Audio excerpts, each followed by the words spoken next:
Bible च लिखा है उन्होंने अग नाल फटदियां होइयां ज़बानां वेखियां की कीतियां उत्थे लिखा है उन्हां वेखियां ना कि लिखा कि सुनियां ते जदों वेखियां ते वेखण तो बाद ओ रूल कुदस दे नाल भर गए ते जदों भर गए ते फिर उसी रूल कुदस ने उन्हां नूं बोलन दी ताकत दित्ती की करन दी दित्ती ताकत बोलन दी ताकत दित्ती ते की बोलन दी ताकत दित्ती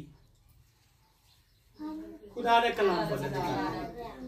खुदा दा कलाम बोलन दी ताकत दित्ती ते लिखा है पतरस बाकी 11 शागिर्दां दे नाल खड़ा होके उत्थे उन्हें बोलना शुरू किया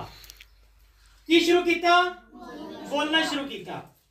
अच्छा एक सवाल पूछना चाहांगा किन्नू लगता है कि पाक रूह साडी जिंदगी च काम करता है हाथ खड़ा करा बपतिस्मा किने लिया डोबण वाला बपतिस्मा डोबण वाला नहीं लिया मतलब सारे लेना सर वो तो मैं भी नहीं लिया मैं अगले बार तुहानू कहना नहीं बढ़िया बनावा अच्छा दस मैं बिल्कुल ठीक भूल गए ने पास साहब ने बपतिस्मा लिया डोबण वाला हां पास ने साहब ने भी लिया होया डोबण वाला बपतिस्मा इन्हां नूं भी मैं दित्ता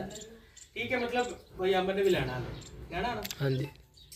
डोबण वाला बपतिस्मा क्यों लेना है ये नहीं कि कोई मिशन कहती है तो असीं लेना है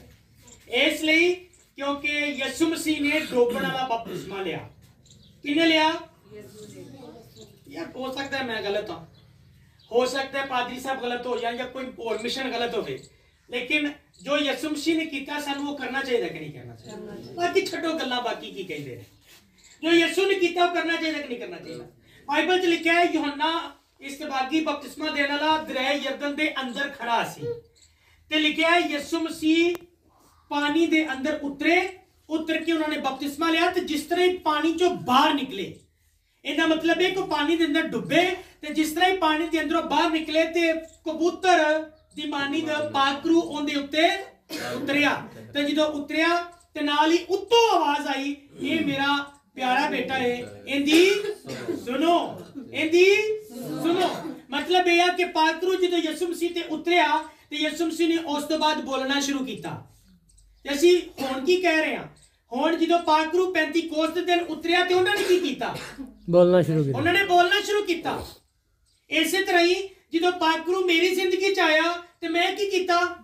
ਬੋਲਣਾ ਸ਼ੁਰੂ ਕੀਤਾ ਤੇ ਪਾਕ रूह ਕਿਦੋਂ ਮਿਲਦਾ ਹੈ ਜਦੋਂ ਅਸੀਂ ਪਾਣੀ ਦਾ ਬਪਤਿਸਮਾ ਲੈ ਕੇ ਜਿਸ ਤਰ੍ਹਾਂ ਤੁਸੀਂ ਬਾਹਰ ਆਓਗੇ ਪਾਕ रूह ਤੁਹਾਡੀ ਜ਼ਿੰਦਗੀ ਦੇ ਅੰਦਰ ਹੋਏਗਾ हालेलुया औखा काम नहीं है मैनू नहीं पता कि दूसरियां मिशनां की सिखाउंदियां ने लेकिन बिल्कुल सौखा तरीका है पानी दा बपतिस्मा लवो लेकिन पानी दा बपतिस्मा ए सोच के लेना है कि अज तो बाद मैं खुदावंद यसु मसीह दे विच रह के जिंदगी बसर करनी है मैं दुआ करना शुरू कर दियांगा कलाम पढ़ना कलाम सुनना शुरू कर दियांगा ते मैं गुनाह तो बदी तो दूर रहना शुरू कर दियांगा। ਇੱਥੇ ਇੱਕ ਗੱਲ ਦੀ ਕਨਸੈਸ਼ਨ ਦਿਆਂਗਾ ਤੁਸੀਂ ਆਪਣਾ ਇਰਾਦਾ ਪੱਕਾ ਕਰਨਾ ਹੈ ਕਿ ਮੈਂ ਬਦੀ ਤੋਂ ਬਦਕਾਰੀ ਤੋਂ ਹਰਾਮਕਾਰੀ ਤੋਂ ਦੁਨੀਆ ਦੇ ਹਰ ਗੁਨਾਹ ਤੋਂ ਦੂਰ ਰਹਿਣ ਦੀ ਕੋਸ਼ਿਸ਼ ਕਰਨੀ ਹੈ। ਦੂਸਰਾ ਪੁਆਇੰਟ ਇਹ ਆ ਅਸੀਂ ਇਨਸਾਨ ਆ ਗਲਤੀ ਹੋ ਜਾਂਦੀ ਹੈ